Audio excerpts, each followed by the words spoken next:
Assalamualaikum warahmatullahi wabarakatuh. Wadia balad dongeng Ki Agus Jago di mana wae ayana. Alhamdulillah wa syukru ala ni'amillah. Kalayan diwuwuh ku qobul anu maha agung, dibarengan ku pangijabah anu maha kawasa, diiring ku kadedeh kanya Gusti anu maha suci. Urang ayeuna dugi kadangat ayeuna masih keneh tiasa ditepang dangukeun deui dina acara anu matuh kamemet urang sadayana. Nyatana dina pagelaran dongeng Sunda jejer carita Damar Anting. Ayeuna bagian anu ka-5 nanya pamiarsa. Ieu dongeng mangrupikeun buah karyana Kang Ian Aditya ti Palihan Rancah Ciamis. Kangge Kang Ian ngahaturkeun rewu nuhun laksaketik kabingahan arehna parantos ngintunkeun naskah sakaligus ngawidian mamang kangge medar ieu dongeng dina channel dongeng Ki Agus Jago ieu.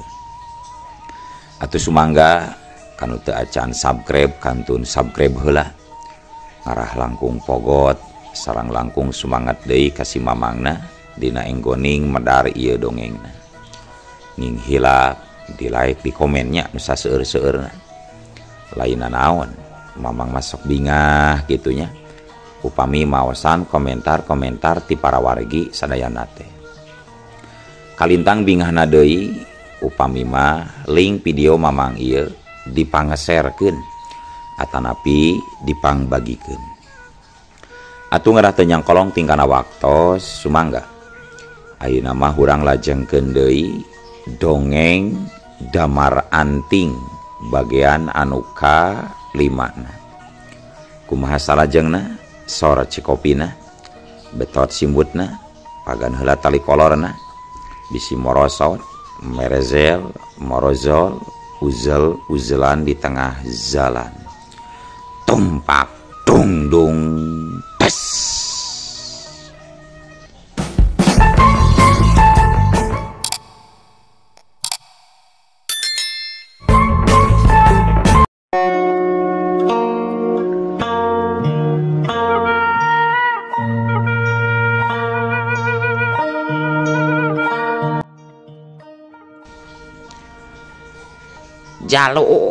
Jalu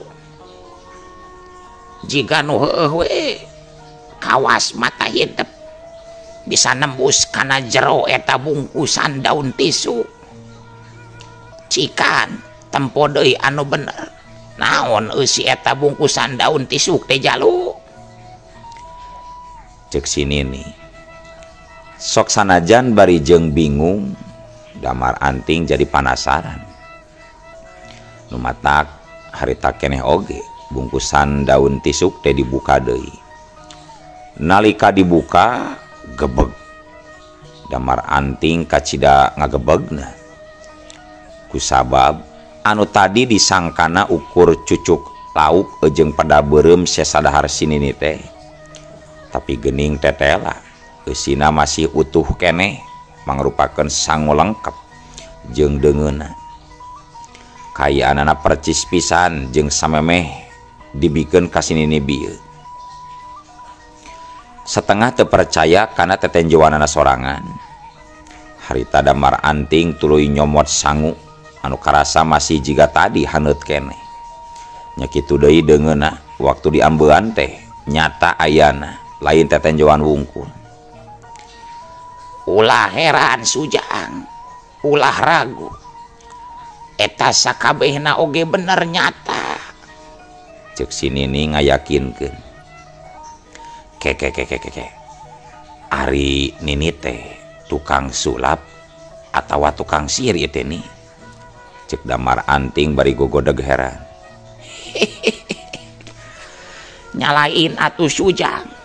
Nini mah lain tukang sihir. sok we bisi teu percaya mah dahar heula geura eta sanguna Sujang.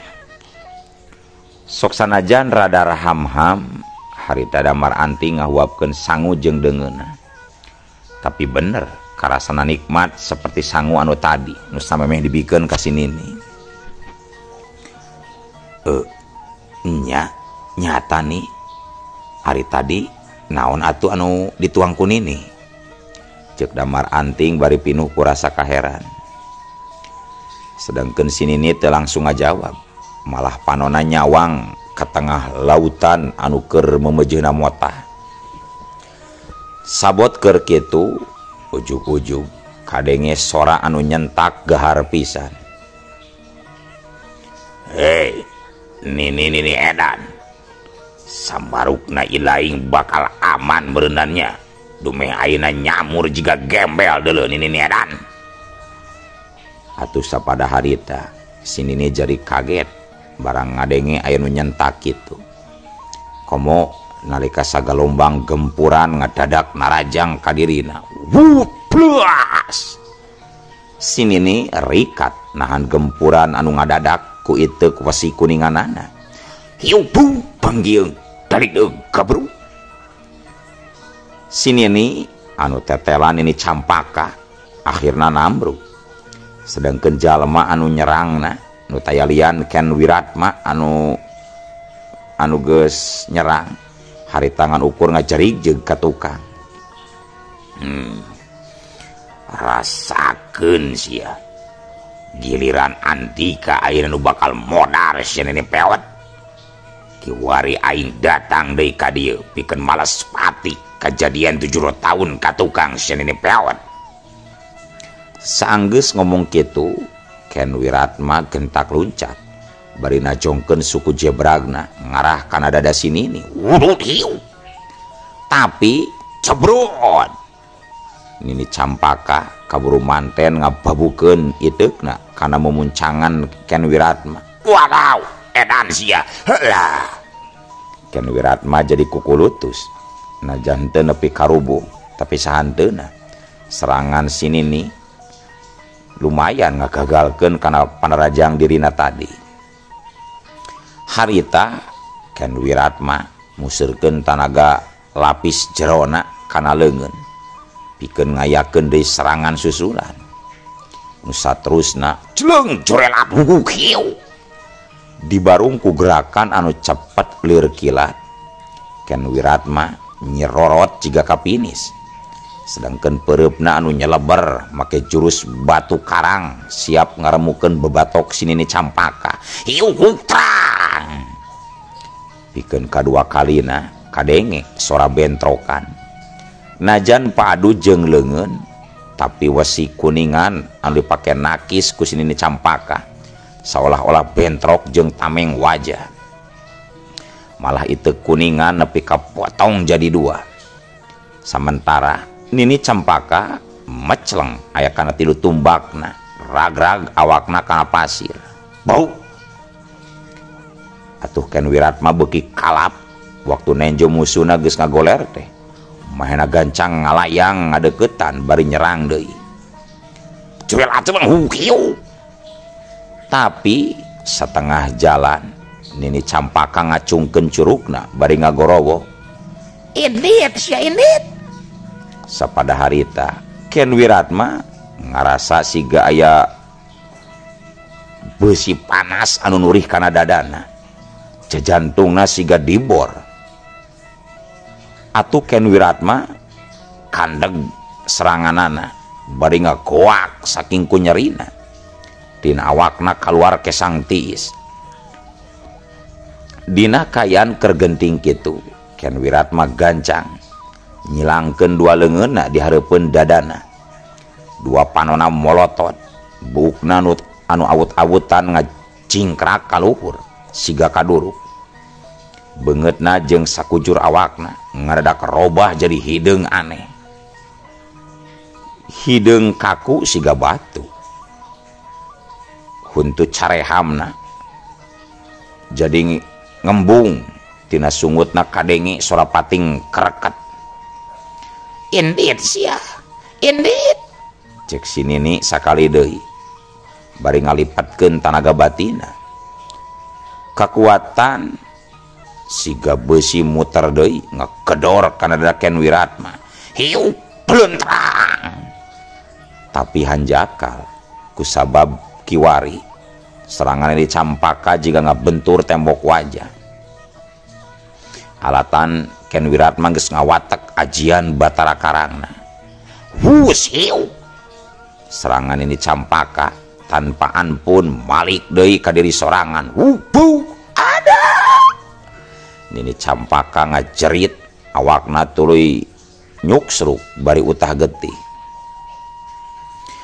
awak jagregna Ken Wiratma harita ngalengkah maju gerakanana nu berat seperti batu karang siap rek ngaramukeun babatok nini Campaka suku katuhuna diangkat terdaluhur anu maksudna mah rek ditibankeun sedangkeun nini Campaka ukur bisa pasrah sumerah lantaran dirina kiwari nadangan tatu nu kacidaparnana sanajan tatu parah anu nyaliarana jero badan sinini nini Campaka masih keneh nempo kana datangna hanteman suku Ken Wiratma anu rek ngaramukeun babatokna satekah pola nini Campaka ngusahakeun sangkan bisa nyingcat tapi anehna harita mah nini Campaka bener-bener geus teu bisa hojah lantaran siga aya hawa aneh anu nyegah anu ngabakutat awakna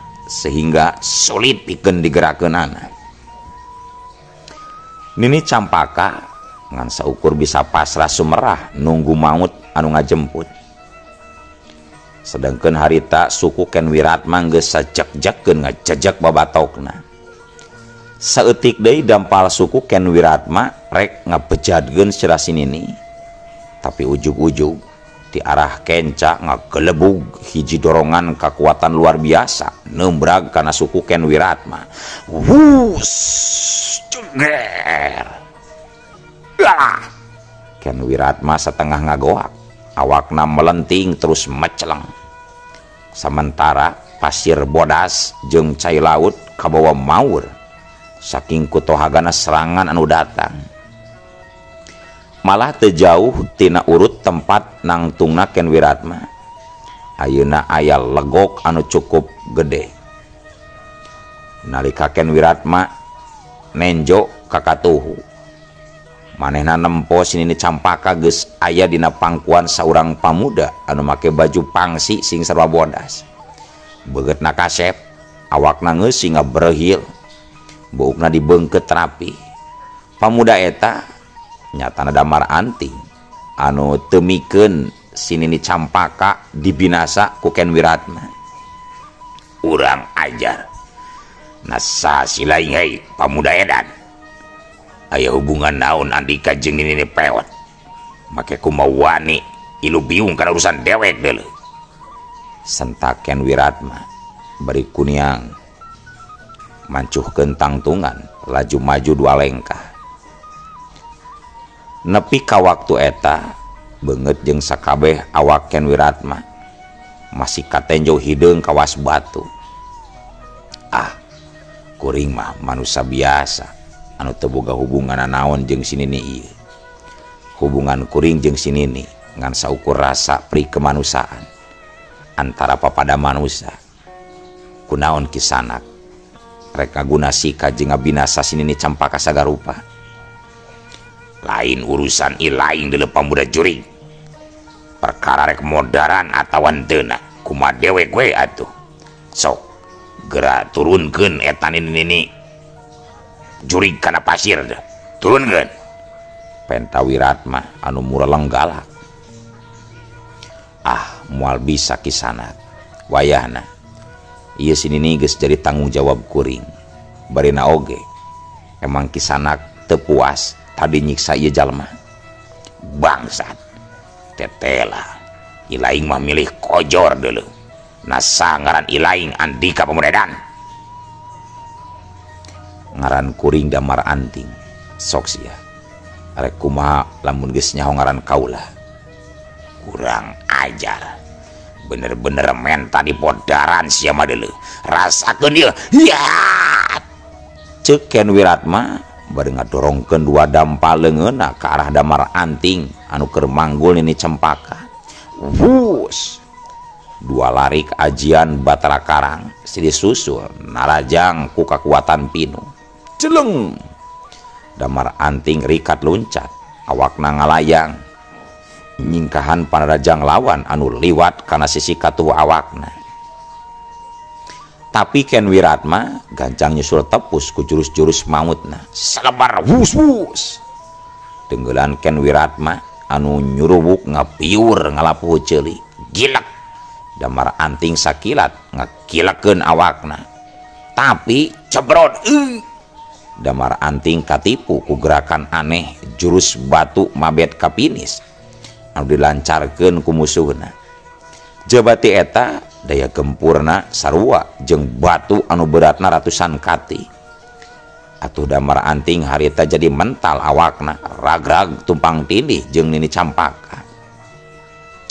Untungna Nini Campaka saurang Nini geulis jadi Damar Anting rada kaubaran najan ngalaman tatu nu lumayan berat.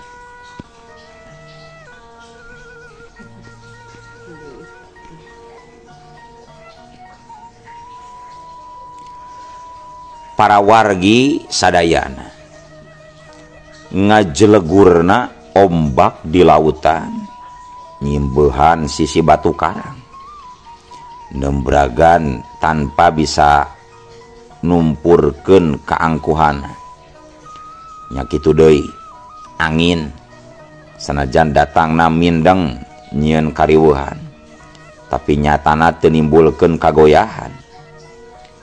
Kaayaana beda jeung Damar Anting anu keur satekah pola hudang sanajan dadana karasa eungap sarta masih dina kaya nahan sinini dina tak-tak kencana. Sementara pikeun Ken Wiratma nalika bentrokna kasaktian dirina jeung Damar Anting sakujur awakna jadi hideung tutung matana buruhai bureum percis ruhak anu ruhai. Hebatna najan awakna tutung tapi Ken Wiratma teu ngalaman tatu anu parna malahan manehna gentak hudang. Nempo kayaan kitu Nini Campaka gancang ngelinga Damar Anting. Anting gancang tinggalkeun ieu patempatan kulantaran hidup moal sanggup ngaladenan kasaktian manusia setan eta. Nini nyaho si Wiratma kiwari mibanda ilmu Batara Karang anu kasaktianana hese pitandingeunana awakna teu asa teuas batu karang awakna weduk kana sagala ilmu lawan gancang ancing turunkeun Nini keun wae tinggalkeun Nini mah di dieu salametkeun diri hidup Anting. Moal nih kuring teu paduli rek sakti atawa henteu pokona Nini moal dilepaskeun kajen pae bebarengan ini. Dasar bujang bodoh ulah rek sosoro kojor moal aya untungna pae bareng jeung uing mah Nini mah geus kolot geus peot susu ge geus rayut sok geura turunkeun Nini sujang. Tenang nih kuring boga keneh ilmu simpenan pangwaris ti Eyang Sidra Lodra jeung warisan ti Kanjeng Rama Nini ulah hariwa. Dasar ilaing mah mantangul teu beunang dibejaan ceuk Nini eta si Wiratma moal bisa dielehkeun lantaran awakna teuas jiga batu karang salagi kasaktian acan manggih apesna mah moal bisa eleh manehna jalma batu anu wadal kana sagala rupa tenggelan jeung pakarang gancang turunkeun Nini inti tinggalkeun ieu patempatan sujang. Sedengkeun dina waktu anu sarua harita Ken Wiratma keur museurkeun deui tanaga jerona kalayan teu pati lila waktuna awakna nu tadina tutung kiwari geus robah deui saperti biasa. Anting, uni dep hayang nulungan ini, gancang bawan ini ka jero dasar laut. Sabab nini nempo aya 2 urang pangiring Nyi Ratu keur ka dieu. Nini yakin sanajan manehna moal bisa ngelehkeun si Wiratma, tapi sahanteuna bisa nyumputkeun urang. Gancang anting, waktuna samporet sagedeung anting, bawan ini asup ka jero dasar laut. Harita Damar Anting kapaksa nurut kana parentah Nini Cempaka. Senajan ari pikiranna mah kacida bingungna, kusabab geus pasti dirina duaan pasti bakal ti karelep mun maksa ngalengkah ka jero tengah laut. Tapi naon anu kajadian saterusna tetela pikeun Damar Anting kacida ngagebegna. Alatan ti jero laut ujug-ujugna belesat 2 jirim kalangkang biru jeung hejo. Di hareupeunna kiwari nangtung naluhur cai 2 wanoja geulis anu make papakean biru jeung hejo. Kulit mulusna sampulur jelas pisan katenjo saking ku ipisna papakean si wanoja. Malah aya deui nu mata Damar Anting jadi molotot waktu nenjo orat eta wanoja eces pisan. Waktu eta pakaian 2 wanoja teh jadi nyingkab alatan kekelebetan katiup angin laut. Kayan ieu sarua jeung Ken Wiratma anu colohok bengong saking ku helokna. Malah lengkahna oge nepi ka ngarandeg. Matana bolotot nepo fing-fing anu nyingsat. Tuluy buah dada gunung sakembaran anu ngakurat ketat. Teu karasa Damar Anting oge ngadon ngarameus bujur bahenol si Nini Cempaka satarikna. Atuh puguh si Nini jadi ngagurinjal hudang bari kukurutus. Kurang ajar, dasar mata karanjang. Nanaonan sia sujang make ngarameus bujur peot nini sagala. Ulah kieu era tuh katempoeun ku nu ngora. Kitu ceuk Nini Cempaka. Najan ari sabenerna mah surser oge dicabak ku budak ngora. Duh, hampura nih, hampura. Sumpah kuring teu dihaja. Ari sugan teh teu keur manggul Nini. Untung Nini bahenol keneh. Coba mun geus pewot, rugi gede kuring nih. Dasar kasebelan sia kurang ajar. Menggeus ulah loba heureuy. Ayeuna leuwih hade gancang tuturkeun eta 2 wanoja. Waktu urang teu loba mangpang meungpeung si Wiratma can sadar. Sakali deui Damar Anting ragu-ragu dumeh pamikiranna dirina pasti ti karelep. Tapi dina waktu keur sabil kitu kana tak-takna karasa asa aya anu neken anu ngajadikeun manehna laju beuki jero kana cai laut. Beuki lila akhirna Damar Anting bener-bener titeuleuh.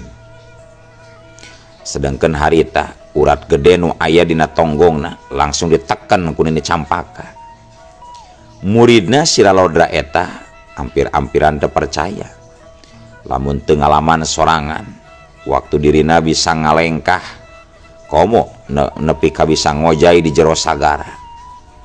Malah bisa ngarenghap siga biasana waktu keur aya di daratan. Nu sabenerna Damar Anting rek nanya, tapi manehna inget yen keur aya di jero sagara. Sabab mun maksa manehna nanya, geus pasti cai laut asup kana sumutna. Jadi kapaksa Damar Anting ngancingkeun deui 2 bibirna. Sanggeus sabaraha lila ngojay di jero sagara, Nini Cempaka anu masih keneh dipanggul nunjuk ka handap ka dasar sagara. Atuh Damar Anting ngareret ka palebah nu ditunjuk ku si Nini. Ana breh teh katempo aya wangunan gede pisan anu suhunanana laluhur jiga wangunan joglo. Nini Cempaka terus mere isyarat sangkan Damar Anting ngadeukeutan eta wangunan. Nalika hampir nepi dua orang wanoja anu pakaiana aripis pating jorelat kasagigireun Damar Anting. Nusa terus ngaharewos. Hei Jajaka, tuturkeun kami.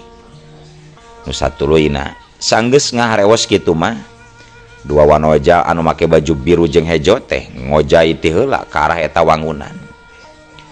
Anehna sanggeus nepi ka handapeun suhunan dadak sakala cai laut ngaradak sirna eueuh sakeclak-keclak acan. Sabenerna Damar Anting teu pati kaget waktu aya di jero nagri Samudra Kidul. Kulantaran eta pikeun dirina nu kadua kalina dirina bisa asup ka nagarana Nyi Sarabanca. Tapi najan kitu ayeuna mah aya bedana. Sabab asupna sacara sadar teu kawas bareto. Waktu dirina dibawa dina kayan keur kapiuhan alatan tatu waktu tarung jeung Ki Binara teh. Ki Binara si jagal iblis Gunung Batu teh geuning pamiarsa. Di barung kurasa panasaran Damar Anting ngintip ka jero. Katempo rohangan jero mibanda dua welas tihang di kenca katuhu. Ubina di amparan permadani biru. Sarta di tungtung rohangan aya kursi gede di handapeun dua payung. Asa kakara ayeuna aing nempo jelas kawas kieu ni. Sabab harita mah kungsi ka dieu oge ngan ukur di jero wungkul. Ajaib, memang ajaib. Coba kuring bisa ngarenghap di jero cai. Padahal jelas kuring teh lain turunan lauk nih. Cek Damar Anting bari nyengir. Sedangkeun dua wanoja geulis nyaeta Biru Saryantini jeung Rara Hezo terus marentahkeun Damar Anting sangkan masrahkeun ni Campaka ka dirina. Tanpa lila eta dua wanoja ngangkat ni Campaka tina tak-tak Damar Anting. Tuluy digotong dibawa asup ka hiji panto anu luhurna aya lantera warna coklat. Wanoja nu make baju biru mere tanda sangkan Damar Anting nuturkeun. Waktu harita pakaian Damar Anting baseuh kabeh. Kitu deui nini Campaka. Tapi anehna pikeun dua wanoja nu aya di hareupeunana nu sarua tadi ngojai. Pikeun manehna duaan mah pakaianana teu baseuh saeutik-eutik acan. Nu saterusna si Biru Saryantini pok nyarita ka Damar Anting. Jajaka, di jero kamar aya pakaian. Ganti heula pakaian baseuh anjeun. Lamun geus rengse, kaluar deui tuluy diuk di hareupeun tangga sabrang. Tuh sabrangan kursi gede di tungtung rohangan. Ari salira moal sareng kitu ka jero kamar. Dasar pamuda mata karanjang. Nya moal atuh. Piraku kudu disalin bareng. Awas mun macem-macem engke dilaporkeun ka Nyi Ratu. Semprot Nyi Biru Saryantini jadi judes bari morotot galak ka Damar Anting. Damar Anting sadar yen omonganana tadi nyieun rasa kasinggung keur si Mojang. Nu matak maena gancang sasadu. Aduh, hapunten Nyi. Kuring teu boga maksud anu goreng. Tapi dumasar kayan di dieu nu aneh. Senajan endah katempona serente eta. Kuring pasti sorangan di kamar. Sieun salah lengkah jeung ngalanggar aturan. Sumpah Nyi, kuring teu nyangka bakal boga pangalaman bisa ngarenghap dina jero cai. Padahal kuring lain turunan penyu. Ngadenge omongan anu polos jeung lucu kitu, si Biru Saryantini jadi seuri. Beungeut cudesna sapada harita jadi robah marahmai. Nu satuluina si Biru Saryantini ngawalon. Ulah hariwang Kang, abdi ngajamin di jero kamar moal aya keuyeup. Ulah aneh sabab ni Campaka geus notok salah sahiji urat anu ayeuna tonggong sangkan akang bisa ngarenghap dina jero cai. Oh gitu paingan atuh. Tapi kuring salut ku kasaktian salira jeung si Nini. Malah kuring ngarasa helok dumeh ningali salira nyai jeung batur nyai nu kacidaga leulis tur endah pikeun kuring. Coba eta panon salira anu biru bener-bener mata kresep ningalina nyai. Dasar damar anting ari geus ngarayu teh sok bisaan pisan. Atuh harita Nyi Biru Sriantini pipina jadi semu beureum era parada dipuji ku damar anting. Geus Kang, ulah loba tinggal gombal. Kunaon gitu? Waktosna tos seep Kang. Heuleum. Waktosna kabujeng seep wadia balad dongeng Ki Agus Jago. Keun atunya. Ieu dongeng teh urang cekapkeun we heula dugi ka dieu. Insyaallah enjing pageto baris dilajengkeun deui. Atuh ku kitu ku kieuna mamang sejamit mungkur amit mundur ti payuneun para wargi sadayana. Hayu ah. Assalamualaikum warahmatullahi wabarakatuh.